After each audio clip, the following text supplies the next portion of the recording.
Is any major doctrine affected by all these scribal errors and things? Is any major doctrine really affected? The answer is no. No major doctrine is really affected. So you say, oh, Hildebrandt, we wasted all this time and no doctrine is really affected. But what I'm trying to say, knowing that scribes copied this and there's copies there, does that help you understand how we get our Bible? And that's what I'm interested, that nobody pop anything new on you. We've kind of been through it now. You've seen how it comes down and where the things can be.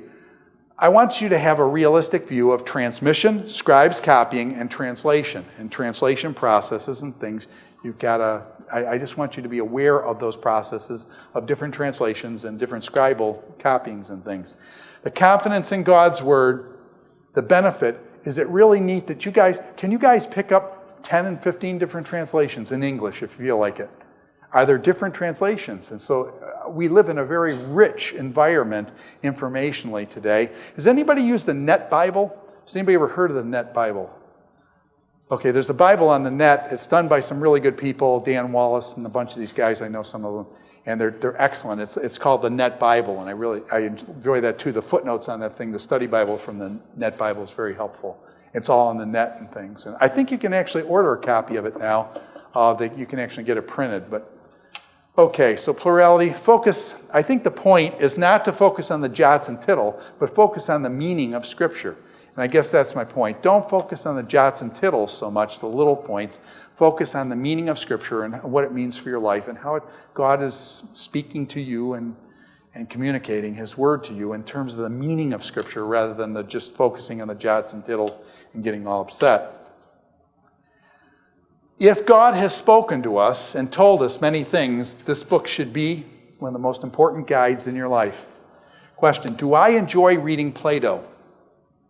The Republic, other things. I love reading Plato. If you've never read Plato, Plato's wonderful. I love reading Plato. Aristotle is more work, but Aristotle also a very mathematically logical mind and stuff like that. I enjoy reading Aristotle, Nicomachean in Ethics and other things.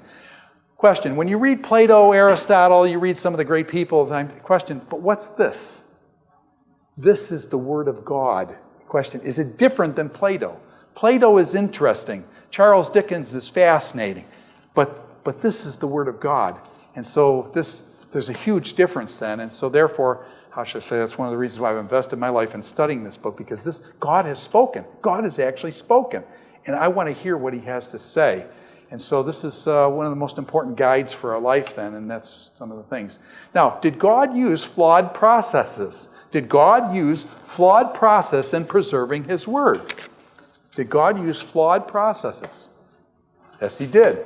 Okay? Now, by the way, is this a matter of my opinion? Or, again, you don't have a choice. He did use flawed processes. I can show you the flaws, and I have showed you the flaws, okay? Did the scribes make errors? Did the scribes make errors? Yes, they did. Can we correct for a lot of those errors? Yes, we can. Did God use flawed processes? Did He use human beings to communicate His Word? Did God use translational processes? Are there errors in some of the translations? Actually, to be honest with you, are there errors in every one of our translations? Undoubtedly. Now, by the way, are the translations today much more accurate than they have been? Were there errors in the King James translation? Yes, you got to say that. I mean, Mark 16, just on one, boom. 1 John 5:7, you don't have a choice. Yeah.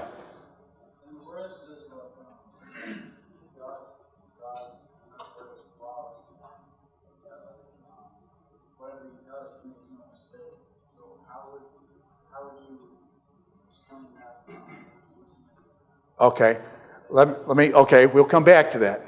First of all, I want to ask you a question. Did God use scribes that make mistakes? I think that God used scribes, but He was overseeing No. that. Then if God oversaw that, did those scribes make mistakes? No, it's not might have. We have the manuscripts. We can compare the manuscripts. It's not might have. Did the scribes make mistakes? No, you weren't there, but if you had 10 minutes to do research in the library, could you find the manuscripts and actually compare the manuscripts if you could read Greek and Hebrew? Could you do that within 10 minutes? Well, no, we just went over this. You tell me. What kind of mistakes? Okay, wait.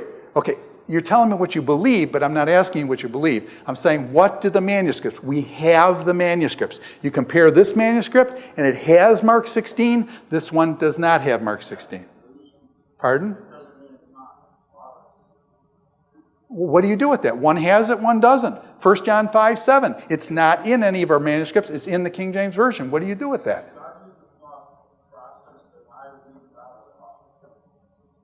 See, but, okay, all I'm trying to get you to say is, did the scribes make mistakes?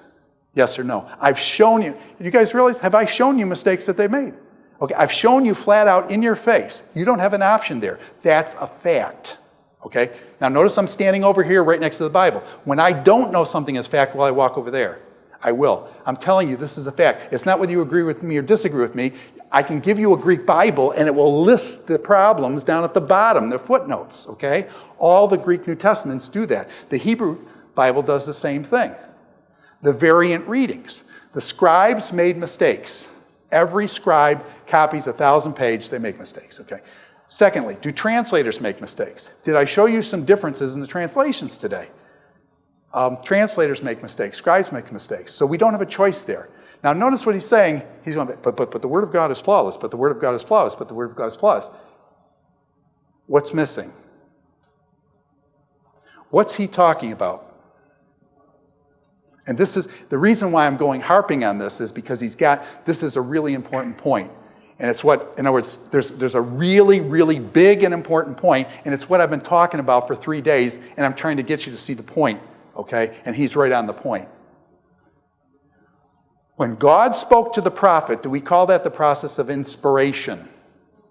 Is inspiration 100%? Is inspiration, when God talked to the prophet and the prophet wrote it down, is that 100% what God wanted written down? Okay? Yeah. God spoke to the prophet, God said exactly what he meant, and the prophet wrote it down. So when he's quoting out of, I think what I'm hearing from you is Psalm 119. When he's quoting out of Psalm 119, which goes on for 100 verses saying the law of the Lord is perfect, okay, is that talking about the inspirational process of God speaking to his people? Yes. Is that talking about the scribal process of copying?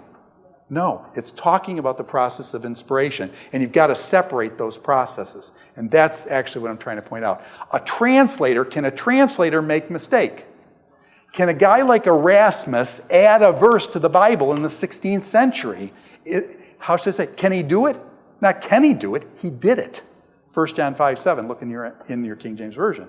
So I'm saying is you've got to separate the process of inspiration, which is flawless, which is 100%, which is the Word of God. But when you give it into the hands of scribes, scribes make errors. So do translators. By the way, how does he know that translators make mistakes? He's in this class, okay? I'm sorry. This would be really gross, but has anybody got an NLT here? Okay, if you look in the NLT, you'll find somebody who translated that. Question, do you know that I make mistakes? Yes, I've already made 100 mistakes in this class, okay? So I'm saying is, I was one of the translators on the NLT. Do I make mistakes? The answer is yes. Does God use flawed processes? Yes. Did he use my process? Okay, he used me. So, yeah. This just doesn't, I just think it doesn't match up. How could a perfect God, who's so relational, not be with the person writing down the scribe? How can he not be with them and make it perfect? And it also says in the Word that all Scripture is God breathed. Okay. Okay, but I think you're missing the point, and that's what I'm trying to say. What you're talking about is the process of inspiration. God to the prophet who writes it down. Pardon? Isn't all of Scripture inspired? Okay.